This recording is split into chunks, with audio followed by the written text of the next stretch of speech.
Lizzie Borden was a 32-year-old American woman famously tried and acquitted for the brutal axe murders of her father, Andrew, and stepmother, Abby, on August 4, 1892, in Fall River, Massachusetts.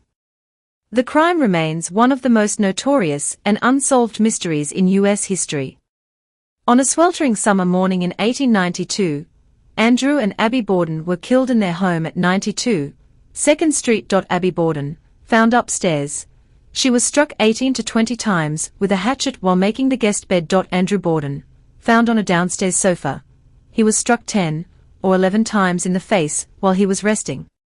Although investigators initially suspected an outside intruder or the family's maid, suspicion quickly centered on Lizzie. The Borden family was wealthy but notoriously frugal. Tensions had grown between the daughters and their stepmother, and Lizzie was suspected of coveting the family estate.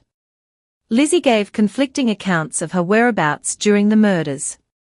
She had reportedly tried to purchase prussic acid, a poison, the day before and was later accused of burning one of her dresses, claiming it was stained with paint.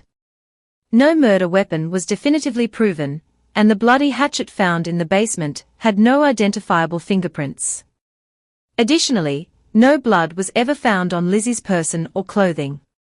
Lizzie Borden was arrested a week after the murders and stood trial in June 1893. The prosecution relied heavily on circumstantial evidence. Because Victorian-era society viewed a woman of her social standing and devout church attendance as incapable of such a gruesome act, coupled with the lack of physical evidence, the all-male jury deliberated for just over an hour before finding her not guilty.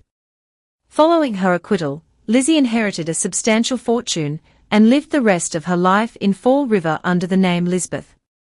Despite being acquitted, she was permanently ostracized by local society.